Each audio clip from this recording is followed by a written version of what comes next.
नमस्कार, आप देखना शुरू कर चुके हैं जतन चंडिका न्यूज। मैं आपकी होस्ट मौली राठौर। आइए देखते हैं।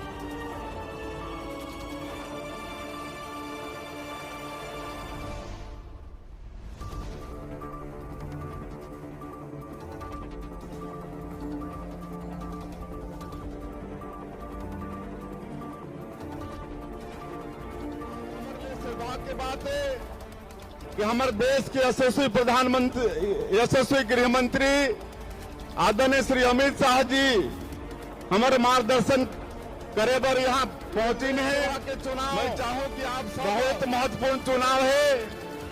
ये चुनाव हमारे देश के यशस्वी प्रधानमंत्री श्री नरेंद्र मोदी जी ला तीसरी बार प्रधानमंत्री बनाए बर चुनाव है। आप सब ला मंजूर है ना? नरेंद्र मोदी जी ला तीसरी बार प्रधानमंत्री बनाना है ना? तो हमारे गृह मंत्री जी ला बतावा, दोनों हाथ मुट्ठी बांध के ऊपर करके। तो हमारे ये क्षेत्र के लोकप्रिय प्रत्याशी श्री संतोष पांडे जी ला आने वाला 26 अप्रैल के अपन अपन बहुमूल्य वोट कमल छाप में बटन दबा के जो जीता के सांसद बना के भेजना।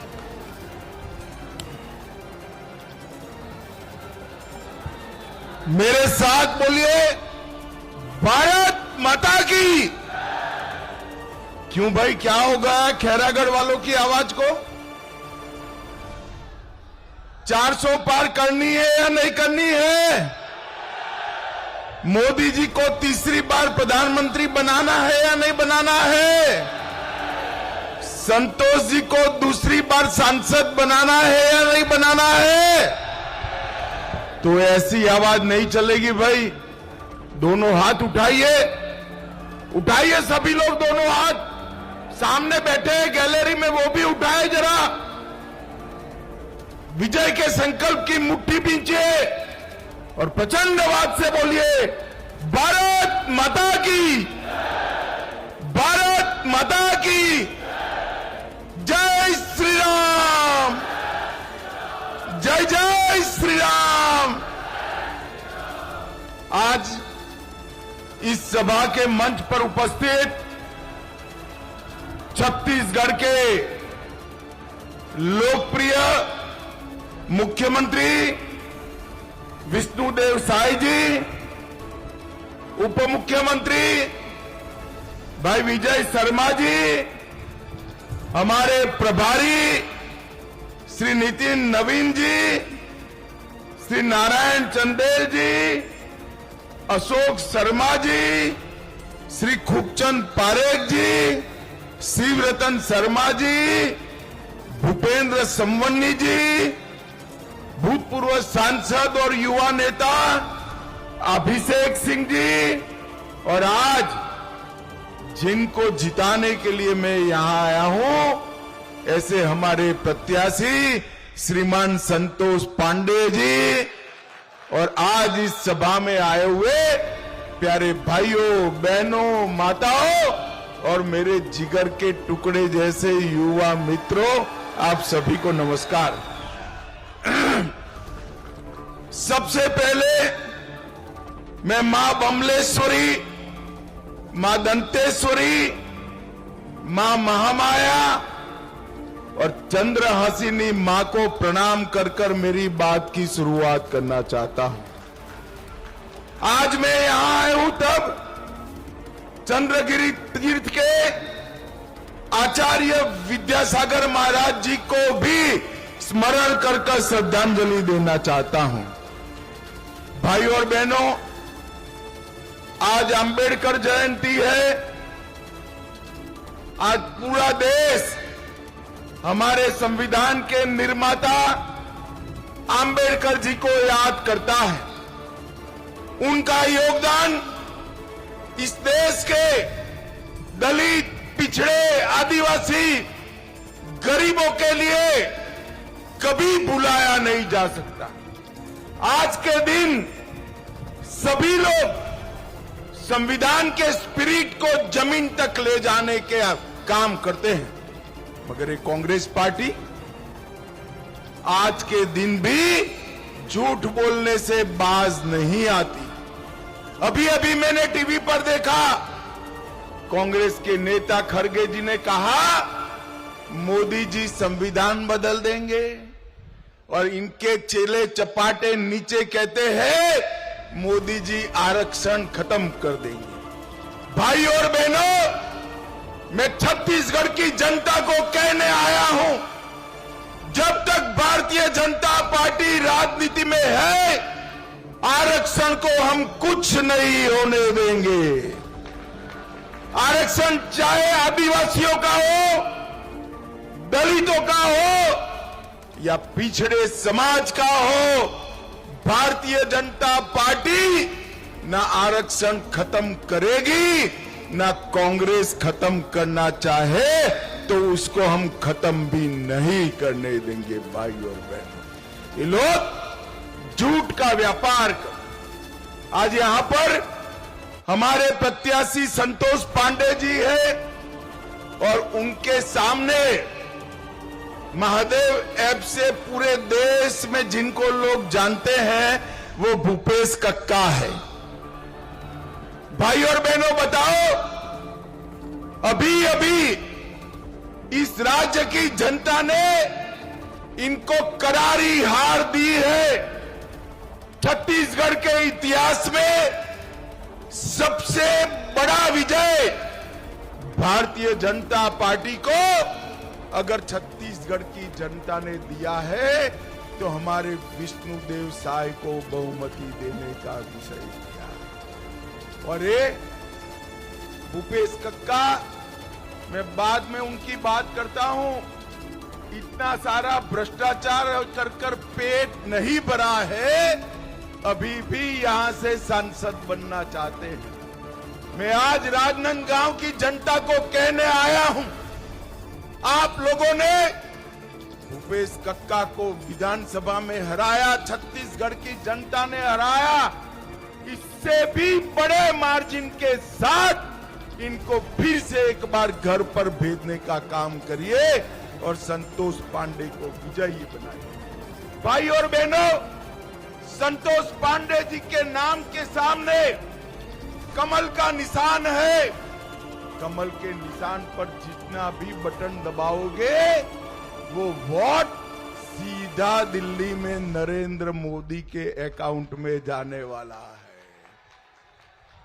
संतोष पांडे को दिया हुआ हर वोट मोदी जी को प्रधानमंत्री बनाने वाला है। भाई और बहनों, मोदी जी को 2 बार प्रधानमंत्री बनाया, 2 बार में उन्होंने छत्तीसगढ़ को बहुत आगे बढ़ाने का काम किया है।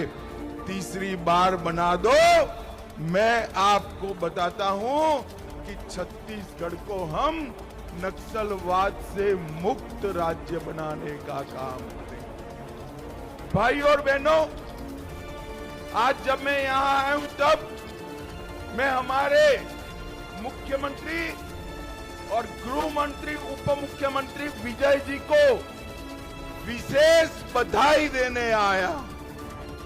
ये भूपेश कक्का की सरकार जी, नक्सलवाद के खिलाफ हमारा आंदोलन बहुत मंद हो गया है। हमारे मुख्यमंत्री, उप मुख्यमंत्री की जोड़ी ने इतने कम दिन में 54 से ज्यादा नक्सलवादियों को ढेर करने का काम किया। 150 से ज्यादा लोगों को अरेस्ट करने का काम किया है और 250 से ज्यादा लोग सरेंडर कर गए। भाई और बहनों, ये 10 साल के अंदर मोदी जी ने नक्सलवाद को पूरे देश से समाप्त किया है। एक उसकी पूंछ बची है सिर्फ छत्तीसगढ़ में। मैं आपको विश्वास दिलाता हूं, मोदी जी को तीसरी टर्म दे दीजिए, 3 साल में नक्सलवाद को हम समाप्त कर देंगे, छत्तीसगढ़ से समाप्त कर देंगे। भाई और बहनों, नरेंद्र मोदी जी ने किसान कल्याण के लिए ढेर सारे काम किए हैं। ये कांग्रेस पार्टी और राहुल बाबा किसानों के लिए चिल्लाते हैं, उनको याद कराने आया हूं। राहुल बाबा, आपका जब शासन था तब 2013-14 में किसानों के कल्याण का बजट सिर्फ 22,000 करोड़ था। कितना था भाई? जोर से बोलो, कितना? मोदी जी ने 22,000 करोड़ से बढ़ाकर 1,25,000 करोड़ बजट करने का काम किया। हर किसान को 6,000 रुपया हर साल मोदी जी भेज रहे हैं। और धान की खरीदी जो कांग्रेस पार्टी ने महत्तम सीमा पर 475 लाख मैट्रिक टन की थी, हमने उसको बढ़ाकर 475 से बढ़ाकर 830 लाख मैट्रिक टन तक धान की खरीदी करने का काम किया है। और भाई और बहनों, मैं तो विष्णुदेव जी को और हमारी सरकार को और बधाई देना चाहता हूं। मोदी जी ने 2275 रुपया रेट किया धान का, 2183 रुपया किया, और ये लोग उस पर बोनस देने का काम करे हैं और 2 साल का 13,000 करोड़ का बोनस भी साथ में दे दिए। हमने वादा किया था, मैं ही आया था, कि महातारी वंदन योजना के तहत हर माता को हर महीना इसके बैंक अकाउंट में रुपया देंगे। अभी तो सरकार शुरू हुई है, मैं तो सोचता था 1 साल लगेगा, मगर ये 2 महीना में 2 किस्त विष्णुदेव जी ने भेजने का काम किया। ये भारतीय जनता पार्टी की सरकार ने राजनांदगांव के अंदर मेडिकल कॉलेज बनाया है। हमने यहाँ एक शुगर फैक्ट्री खोला था, भूपेश कक्का ने बंद कर दिया, और हमारी सरकार फिर से उसको चालू करने का काम कर रही है। भाइयों बहनों, उसको चालू करने का काम कर रही है। भाइयों और बहनों, हमने 3100 रुपया क्विंटल के भाव से न केवल धान खरीदने का निर्णय लिया, 21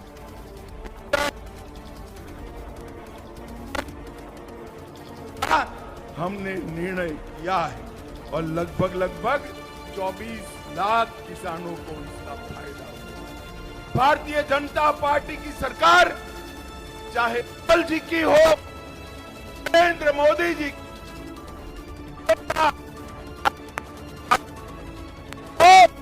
सबसे ऊपर रखा है। इतने साल तक कांग्रेस ने शासन किया, जनजाति कल्याण मंत्रालय नहीं था। अटल जी ने आदिवासी कल्याण मंत्रालय बनाया, और नरेंद्र मोदी जी ने जल, जंगल और जमीन की रक्षा के साथ साथ सुरक्षा, सम्मान और समावेशी विकास देने का काम भी नरेंद्र मोदी जी ने किया। भाइयों और बहनों, ये भूपेश कक्का बोलते हैं आदिवासी आदिवासी। मैं पूछना चाहता हूं, 75 साल तक राज किया कांग्रेस पार्टी ने, परंतु कभी भी कोई आदिवासी बेटा बेटी को राष्ट्रपति नहीं बनाए। मोदी जी ने हमारी ओडिशा की आदिवासी गरीब परिवार की बहन द्रौपदी मुर्मू को राष्ट्रपति बनाकर आदिवासियों का सम्मान करने का काम किया। भगवान बिरसा मुंडा के जयंती को जनजातीय गौरव दिन के रूप में मनाया, और बजट एसटी कंपोनेंट का ये भी कांग्रेस 24,000 करोड़ का छोड़कर गई थी। कितना छोड़ा था भाई? जोर से बोलो जरा, कितना? 24,000 करोड़। मोदी जी ने इसको 1,25,000 करोड़ तक ले जाने का काम नरेंद्र मोदी जी ने किया। हमने नए एकलव्य विद्यालय बनाए, और मैं आज भूपेश कक्का को पूछने आया हूं, 10 साल तक आपकी सरकार थी, सोनिया मनमोहन की सरकार थी, आपने छत्तीसगढ़ को क्या दिया? छत्तीसगढ़ को इन्होंने 77,000 करोड़ रुपया दिया था। नरेंद्र मोदी सरकार ने 77,000 करोड़ को बढ़ाकर 3,20,000 करोड़ रुपया देने का काम नरेंद्र मोदी सरकार ने किया। 72,000 करोड़ के इंफ्रास्ट्रक्चर के काम किए, 25,000 करोड़ के रोड बनाए, 45,000 करोड़ रुपया रेलवे पर और 250 करोड़ रुपया एयरपोर्ट के उत्थान में खर्च करने का काम नरेंद्र मोदी सरकार ने किया है। और भाई और बहनों, मैं आज यहां आपको कहने आया हूं, 38 लाख लाभार्थी को पीएम किसान का फायदा पहुंचा, 40 लाख गरीबों के घर में छत्तीसगढ़ में नल से जल पहुंचा, 2 करोड़ नागरिकों को 5 लाख तक का सारा खर्चा आज नरेंद्र मोदी सरकार उठा रही है। 38 लाख घरों में शौचालय बनाए, 2 करोड़ लाभार्थियों को 5 किलो अनाज प्रति माह देने का काम नरेंद्र मोदी सरकार ने किया। और तीसरी बार बना दो सरकार, अगले 5 साल तक ये 5 किलो अनाज जारी रहने वाला है। 38 लाख कनेक्शन दिए, 12 लाख आवास दिए और मुख्यमंत्री जी ने आते ही और 18 लाख गरीबों के आवास बनाने की घोषणा हमारे विष्णु जी ने कर दी है। भाई और बहनों, आज मैं भूपेश जी के बारे में भी बात करनी है। भूपेश जी अगर कहते हैं कि आज सोमवार है तो जरूर मान लेना कि आज रविवार है, क्योंकि वो कभी सच बोलते ही नहीं है। उन्होंने गंगा जल छूकर कहा था शराबबंदी बंद करेंगे और शराब की नदियां बहा दी। उन्होंने महादेव ऐप का करप्शन किया, झूठ उद्योग खोलने की बात की थी, नहीं खोला। माताओं बहनों को प्रति माह 5,000 रुपया देने का वादा किया था, नहीं दिया। खैरागढ़ संगीत विश्वविद्यालय को वो रायपुर शिफ्ट कराना चाहते थे, भारतीय जनता पार्टी ने उसको खैरागढ़ में ही रखने का निर्णय किया और अब इसको और आधुनिक बनाने हम जाएंगे। भाई और बहनों, मैं आज एक बात और करने आया हूं। इस देश में सारे घपले घोटाले हुए, मगर कोई घोटाला भगवान के नाम से नहीं। 2G घोटाला हुआ, वो भी कांग्रेस ने किया। कॉमनवेल्थ घोटाला हुआ, वो भी कांग्रेस ने किया। बोफोर्स का घोटाला हुआ, वो भी कांग्रेस ने किया। सबमरीन का घोटाला किया, वो भी कांग्रेस ने किया, मगर किसी का नाम भगवान के नाम से नहीं है। ये भूपेश कक्का ने तो महादेव को भी नहीं छोड़ा। 508 करोड़ रुपए का महादेव ऐप का घोटाला किया। कोयला घोटाला, शराब घोटाला, अन्न योजना का घोटाला, रेत घोटाला, पीएससी घोटाला, गोबर घोटाला, डीएमएफ घोटाला, गोठान घोटाला, वर्मी कंपोस्ट का घोटाला, ये सारे घोटाले करते करते करते ये थके नहीं है, तो फिर से राजनांदगांव वालों को आपके पास आए। इनको फिर से चुनना चाहिए क्या? जरा बताओ तो भाई, चुनना चाहिए? अरे जोर से बोलो, चुनना चाहिए? भाई और बहनों, नरेंद्र मोदी सरकार ने 10 साल के अंदर ढेर सारे काम किए। मैं आपको बताने पूछने आया हूं कि कश्मीर जो है हमारा है या नहीं है? जरा जोर से बोलो, है या नहीं है? एक कांग्रेस पार्टी कहती है कि छत्तीसगढ़ और राजस्थान वालों का कश्मीर से क्या लेन देन। अरे खड़गे जी, ये राजनांदगांव के युवा कश्मीर के लिए अपनी जान दे सकते हैं, जान दे सकते हैं। भाई और बहनों, माताओं, मुझे बताओ, धारा 370 हटनी चाहिए थी या नहीं हटनी चाहिए थी? एक कांग्रेस पार्टी धारा 370 को संभाल कर बैठी थी। नरेंद्र मोदी जी ने 5 अगस्त 2019 को धारा 370 को समाप्त कर कश्मीर को हमेशा के लिए भारत का अंग बना दिया। भाइयों और बहनों, मैं राम के नैनीहाल में आया हूं। मुझे बताओ, अयोध्या में राम मंदिर बनना चाहिए था या नहीं बनना चाहिए था? जोर से बोलो, बनना चाहिए था या नहीं बनना चाहिए था? एक कांग्रेस पार्टी 70 साल से राम मंदिर के मुद्दे को भटका रही थी, लटका रही थी, अटका रही थी। मोदी जी ने आपने दूसरी बार प्रधानमंत्री बनाया, मोदी जी ने भूमि पूजन भी किया, केस भी जीता और 22 जनवरी को प्राण प्रतिष्ठा कर रामलला को अपने भव्य मंदिर में विराजमान। और 17 तारीख को भगवान राम का बर्थडे है, रामनवमी है। 500 साल के बाद पहली बार रामलला अपने मंदिर में बर्थडे मनाएंगे। भाइयों, मंदिर में।